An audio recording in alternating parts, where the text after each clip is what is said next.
తెలుగు రాష్ట్రాల్లో ఇప్పుడు సర్వేల టైం నడుస్తోంది. తెలంగాణ ముఖ్యమంత్రి కేసీఆర్, ఏపీ సీఎం చంద్రబాబుతో పాటు ప్రతిపక్ష నేతలు కూడా సర్వేలపై ఆధారపడుతున్నారు. మళ్లీ అధికారం తమదేనంటూ అటు ఏపీలో చంద్రబాబు, ఇటు తెలంగాణలో కేసీఆర్ చెప్తుంటే కాదు ఈసారి తామే పవర్లోకి వస్తామని వైసీపీ, కాంగ్రెస్ చెప్తున్నాయి.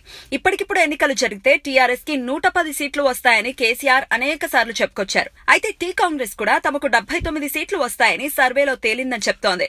ఇక ఏపీలోనూ ఇదే పరిస్థితి కనిపిస్తోంది. మళ్లీ అధికారంలోకి వస్తామని చంద్రబాబు ధీమాగా ఉంటే ఈసారి ఎలాగైనా పవర్లోకి రావాలని జగన్ విశ్వ ప్రయత్నాలు చేస్తున్నారు. అంతేకాదు 2019 ఎన్నికల్లో అధికారమే లక్ష్యంగా రాజకీయ వ్యూహకర్త ప్రశాంత్ కిషోర్ ని కూడా రంగంలోకి దింపారు. అయితే ఏపీలో అధికారం తెలుగుదేశం, వైఎస్ఆర్ కాంగ్రెస్ పార్టీల మధ్య తోబూచులాడుతోందని తాజా సర్వేలో తేలింది. రెండు పార్టీల మధ్య ఓట్ల శాతం అతి స్వల్పంగా ఉన్నట్లు కనిపిస్తోంది. ఇటీవల వీడీపీ అసోసియేషన్ జరిపిన సర్వేలో టీడీపీ, బీజేపీకి 47% ఓట్లు వస్తాయని తేలితే వైసీపీకి 40% ఓట్లు మాత్రమే వస్తాయని చెప్పింది. అంతేకాదు టీడీపీ, బీజేపీ కలిసి పోటీ చేస్తే మళ్లీ తెలుగుదేశానిదే అధికారమని వీడీపీ అసోసియేషన్ అంచనా వేసింది. అయితే తెలంగాణ ముఖ్యమంత్రి కేసీఆర్ ఏపీ రాజకీయాలపై తాజాగా చేసిన వ్యాఖ్యలు టీడీపీకి షాక్ ఇచ్చేలా చేస్తున్నాయి.